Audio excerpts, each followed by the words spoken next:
ମୁଁ ଶ୍ରୀ ବିଦ୍ୱେନ୍ଦୁ ପାତ୍ର ବିଜୟଜଳି groups of ଇନଷ୍ଟିଚ୍ୟୁସନର chairperson ଏବଂ ଭୋଗରାଇ ମାଟିର ସନ୍ତାନ।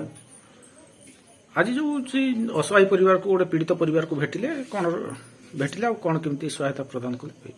ମୁଁ ଆକ୍ଚୁଆଲି ଖବର ପାଇଲି ଆପଣଙ୍କର ବିଭିନ୍ନ ଲୋକମାନଙ୍କ ପାଖରୁ ଯେ ଏଇ ହୁଗୁଳି ପଞ୍ଚାୟତର ବରବରିଆ ଗାଁର ସୁଧୀର ଜେନା ଏବଂ ତାଙ୍କର ସ୍ତ୍ରୀ ଝୁମା ଜେନା ଏବଂ ମୁଁ ତାଙ୍କ ଘରକୁ ଆସିଥିଲି। ଯାହା କିଛି ଦେଖିଲି ତାହା ଆଜିକା 2023 ମସିହାରେ ଏହିଭଳି ଭାବରେ ଲୋକମାନେ ରହୁଛନ୍ତି ବୋଲି ମୁଁ ନିଜକୁ ଆଖିରେ ମଧ୍ୟ ଦେଖି ବିଶ୍ୱାସ କରିପାରିଲିନି। ବହୁତ ଅସହାୟ ଅବସ୍ଥାରେ ପାରାଲାଇସିସ୍ ହେଇ ପଡ଼ିଛନ୍ତି। ତାଙ୍କର କୌଣସି ସନ୍ତାନ ନାହିଁ, ବୃଦ୍ଧ ମା ଏବଂ ସ୍ୱାମୀ ସ୍ତ୍ରୀ ବ୍ୟତୀତ ଆଉ କେହି ନାହିଁ। ପାଖରେ ଗୋଟିଏ ପଇସା ନାହିଁ ଔଷଧ ଖାଇବା ପାଇଁ ଏବଂ ସେବା କରିବାକୁ ମଧ୍ୟ କେହି ନାହିଁ। ଏହା ଏକ ହୃଦୟ ବିଦାରକ ଦୃଶ୍ୟ।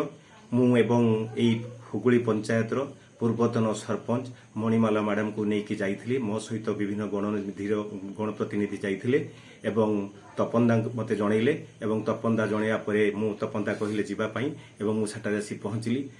ଏବଂ ମୁଁ ଆଜି ନିବେଦନ କରିବି ସମସ୍ତ ସ୍ୱେଚ୍ଛାସେବୀ ସଂଘକୁ ଏବଂ ବିଭିନ୍ନ ଜନସେବା କରୁଥିବା ବ୍ୟକ୍ତିବିଶେଷକୁ ଏବଂ ଆମର ଓଡ଼ିଶା ସରକାରଙ୍କୁ ଯେ ଏଭଳି ଲୋକ ପାଖରେ ପହଞ୍ଚି ଏଭଳି ଦୁର୍ଗତିରେ ଥିବା ଲୋକଙ୍କୁ ସାହାଯ୍ୟ ସହାନୁଭୂତିର ହାତ ବଢ଼ାନ୍ତୁ।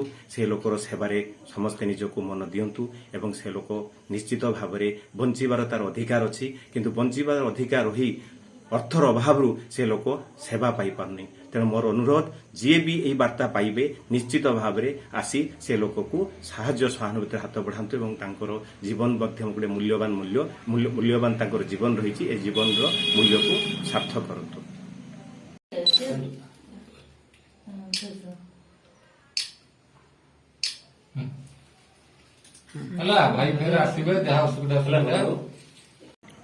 ଖୁସିର କଥା ଆଜି ଇଞ୍ଜିନିୟର ବିଦୁବେନ୍ଦୁ ପାତ୍ର ଏବଂ ଏହି ଗ୍ରାମ ପଞ୍ଚାୟତର ପୂର୍ବତନ ସରପଞ୍ଚ ସମାଜସେବିକା ମଣିମାଳା ଘଡ଼େଇ ମହୋଦୟା ସୁଧୀର ଜେନା ଯିଏକି ବରବରିଆର ଜଣେ ଅଧିବାସୀ ଏବଂ ତାଙ୍କ ପରିବାର ଗୋଆରେ ଦାଦନ ଖଟୁଥିଲେ ଏବଂ ନିଜର ଘର ତିଆରି ପାଇଁକି ସେହି ଗାଁର କିଛି ବଦାନ୍ୟ ବ୍ୟକ୍ତିଙ୍କ ନିକଟରୁ କରଜରେ ଟଙ୍କା ଆଣିଥିଲେ, କିନ୍ତୁ ସେ ଟଙ୍କାକୁ ଆଉ ସୁଝି ପାରିଲେ ନାହିଁ।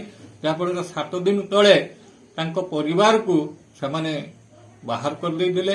ଦୟନୀୟ ଅବସ୍ଥାରେ ଖରା ଏବଂ କାକରରେ ସେମାନେ ପଡ଼ି ରହିଥିଲେ। ଗଣମାଧ୍ୟମରେ ଏହି ସମ୍ବାଦ ପ୍ରକାଶ ପାଇବା ପରେ ତାଳସାରୀ ମେରାଇନ ଥାନା ଅଧିକାରିଣୀ ଚମ୍ପାବତୀ ସରେନ ଘଟଣାକୁ ଗୁରୁତ୍ୱ ଦେଇ ସୁଧୀର ଜେନା ଏବଂ ତାଙ୍କ ପରିବାରକୁ ଘର ଭିତରେ ପଶିବାର ସୁଯୋଗ ଦେଇଥିଲେ ଏବଂ ଏହି ଖବରକୁ ଶୁଣି ଆମର ବାଲେଶ୍ୱରର ବିଜୟାଞ୍ଜଳି କଲେଜର ଯେ ମୁଖ୍ୟ ଏବଂ ଭୋଗରେଇର ଜଣେ ବିଶିଷ୍ଟ ସମାଜସେବୀ ଇଞ୍ଜିନିୟର ବିଦୁବେନ୍ଦୁ ପାତ୍ର ଆଜି ଘଟଣାସ୍ଥଳରେ ପହଞ୍ଚି ସେ ପରିବାରକୁ ଭେଟିଛନ୍ତି ଏବଂ ସେମାନଙ୍କ ସହିତ ସୁଖ ଏବଂ ଦୁଃଖକୁ ବାଣ୍ଟିଛନ୍ତି ଏବଂ ସହଭାଗିତା ହୋଇ ତାଙ୍କ ପରିବାରକୁ ଆଜି ଔଷଧ ଖର୍ଚ୍ଚ, ଫଳ ଏବଂ ହର୍ଲିକ୍ସ ବାଣ୍ଟିଛନ୍ତି ଏବଂ ଆଶ୍ୱାସନା ଦେଇଛନ୍ତି ଭବିଷ୍ୟତରେ ବାର ଆସିକି ତାଙ୍କର ସମସ୍ତ ଖର୍ଚ୍ଚ, ଔଷଧ ଖର୍ଚ୍ଚ ଏବଂ ଚିକିତ୍ସା ଖର୍ଚ୍ଚ ମଧ୍ୟ ବୁଝିବେ। ଏହା ଅତ୍ୟନ୍ତ ଖୁସିର କଥା। ମୁଁ ଇଞ୍ଜିନିୟର ବିଦୁବେନ୍ଦୁ ପାତ୍ରଙ୍କୁ ବହୁତ ପ୍ରଶଂସା କରୁଛି ଆମ ଅଞ୍ଚଳ ତରଫରୁ, କାରଣ ଆମେ ମଧ୍ୟ ଜାଣିଛୁ ଯେ ଭୋଗରାଇରେ ଯେତେବେଳେ ବନ୍ୟା ଆସେ, ବାତ୍ୟା ଆସେ, ମରୁଡ଼ି ଆସେ ବା ରୋଗଗ୍ରସ୍ତ ଲୋକଙ୍କ ପାଖରେ ଇଞ୍ଜିନିୟର ବିଦୁବେନ୍ଦୁ ପାତ୍ର ସହାୟତାର ହାତ ବଢ଼ାଉଛନ୍ତି। ଭଗବାନ କରନ୍ତୁ ତାଙ୍କର ସାମାଜିକ ସେବା କାର୍ଯ୍ୟ ଆହୁରି ଜାରି ରହୁ, ଏତିକି କାମନା କରୁଛି।